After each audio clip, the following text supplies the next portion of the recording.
Hello, welcome to a new segment called Walking the Spiritual Path.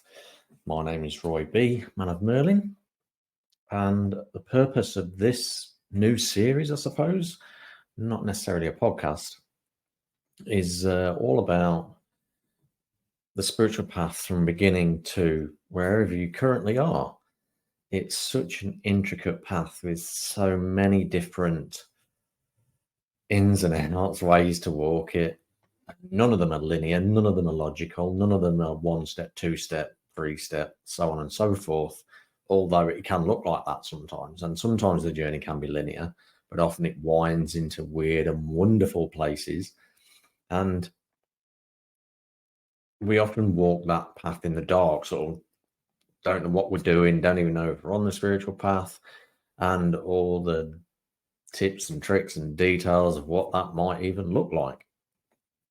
Now, I've been personally walking my spiritual path most of my life, although for those that are fair way down the spiritual path, you have this sense of, you look back with retrospect and go, well, I've always been on it. And that's kind of the first key for the spiritual path, really, is that you're on it from the day you're born.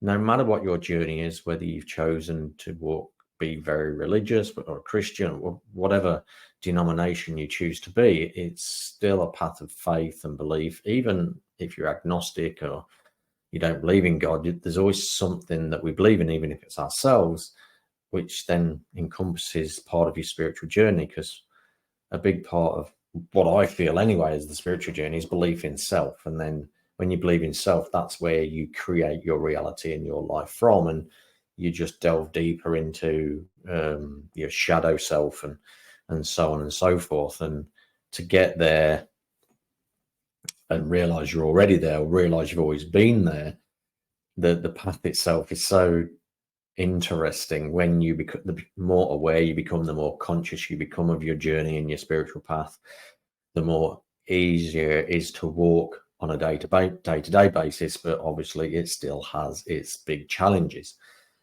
with dark nights of souls and job losses and marriage breakdowns and car crashes and all these things that are all actually part of the journey. But often we get lost in ego, or we get lost in allowing other people to tell us what's really going on, and not trusting our own intuition, not trusting our journey, not following our journey, or not believing we're following our journey. There's so much to this. And I've done most of this journey sort of not blindfolded, but without any real guidance on the real intricacies of it, on the devil in the details side of things, where you wouldn't even think that's part of the spiritual path. So through this weekly series, so I'm going to do it weekly, I'm going to talk about my journey, and in the flow and in the moment of the now, things will come to me about going, oh, that's right, I remember this, I remember what that was about. And it'll hopefully give all of you that are watching insights into what the spiritual path can actually look like, which is often a very, very human journey. So if you're certainly interested in more of those things, it's definitely worth liking and subscribing as well. So, please remember to like and subscribe so that you get notifications when these videos come up. I do weekly lives as well for animal totem readings. That's something completely different. This is a whole new thing, and it is based around the. Half the time, I didn't know what I was doing in my spirit, whether I was even on the spiritual path. So years and years later, now I'm doing the mentoring side of things and guiding people on their path. It's reminding me of, gosh, I had that when I was younger, when I was 18, or even when I was 14.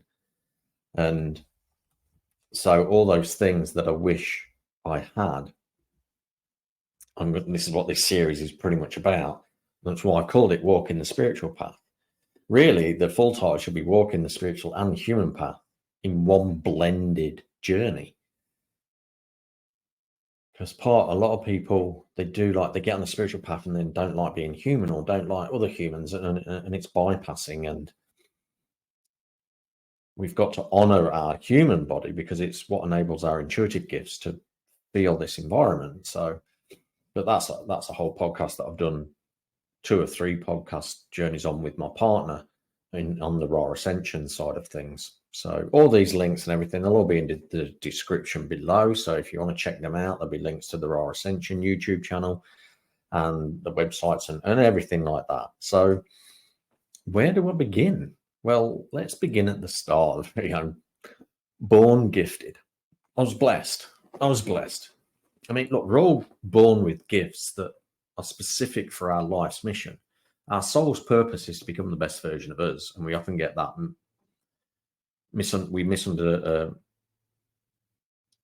we don't quite get that our soul's mission and our soul's purpose are 2 different things, or we think they're the same thing. And yes, they do cross and they do blend, but our soul's purpose is to be the best version, become the best version of us, remember the best version of us, unlearn what we're taught at an early age, unlearn what society has taught us, and schools and parents and family and friends and everything else in our environment, what that teaches us. So my level of awareness, and I'm doing some of this out of retrospect through delving into my shadow, doing like young life regression and tuning back to a day that you don't always remember. So I knew I was a gifted kid. I knew I could see spirit, probably would talk to them. It wasn't my family's gig. They didn't really encourage it, didn't know what to do with it. And I've healed all that, I'm not bitching here and I'm not complaining. I'm just setting the scene, because I know a lot of pretty much everyone else that's at a certain level of intuition and knowing that they're on a spiritual path, I've either aware that they were shut down as a kid and haven't done the healing around it yet, so still blame their parents and whatever else it is, and haven't come to terms with that was just part of their journey. Because one aspect of it is, if my gifts were fully open, who knows what institution I may have been put in. And that's just one theory, one option. There's many, many others. But there was a perfect and divine reason why my gifts were capped. And interesting enough, see, this is a new piece of information for me as well, is I myself, around 5 years old, put a cap on how much my abilities were growing, partly to fit in with my family, partly because probably I was being shamed or they didn't understand it, so that it wasn't scaring them. Because it wasn't just humans that I was seeing. I'm tapped into all different realms. The dragon realm, the fairy realm, the starseed realm, which is the aliens, the off-worlders, and all those things. So I was seeing beings that just didn't bother me, wasn't creeped out at all. And then, so that was really my first part of my journey, was being born, being aware that my family weren't my soul family, that I chose a family to raise me in such a way that was divine for my soul's mission. So I chose a certain part of the world, which was a little sleepy town in the middle of Lincolnshire called Sleaford. That's where I was born. I grew up in England in a similar area till I was, I think 36 when I moved and emigrated to Australia for another big chunk of my journey. We'll get to that later down the track in further episodes. And the early part of that journey, maybe I just needed to be sort of so far under the radar. Few people know Sleaford, it's even a town that exists. So, let alone, a lot of people don't know where Lincolnshire is. I think it's one of the biggest counties, or it's the second biggest county in England, but it's all farmland and crops and everything like that. So there's a smallish size city there. And that was the environment I was born into, that I chose to be born into on my soul contract. I was the 5th of 5, so I chose to be the youngest, and have those challenges as well. I set myself a big task of family unit to break out of as part of my spiritual journey.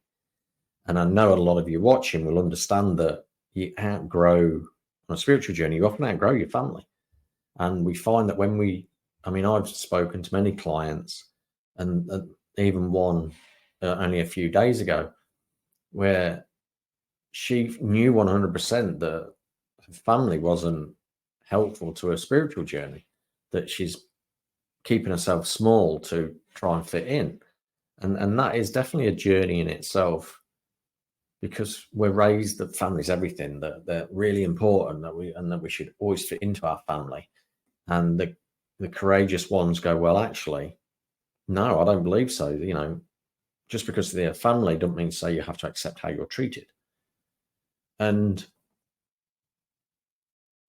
when you walk a different path, which the spiritual path is a different path to a 9 to 5 job, and don't get me wrong, it depends on your journey. That can also be part of that as well. You can still do a 9 to 5 job and be walking and be completely in alignment with your spiritual path.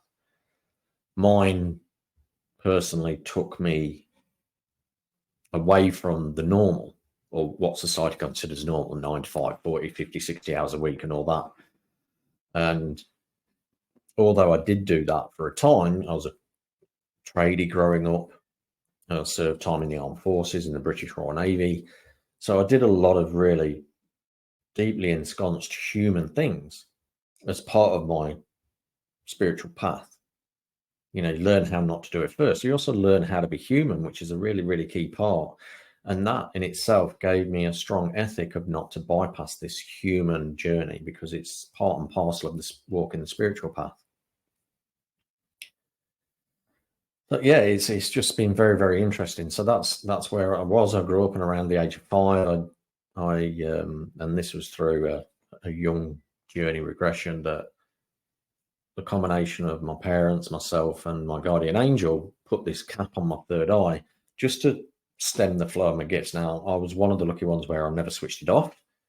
I just capped it for a while, and then it just hummed along in the background, and then just gradually opened up bit by bit. So, you know, the first time I moved house, I think I was 7 years old when I first moved house, going to a different part of the town, different friends, you know, that journey again. That was part of, like, even though I had good friends around me at the time, that we always just hang around together, I never still felt like I fitted in.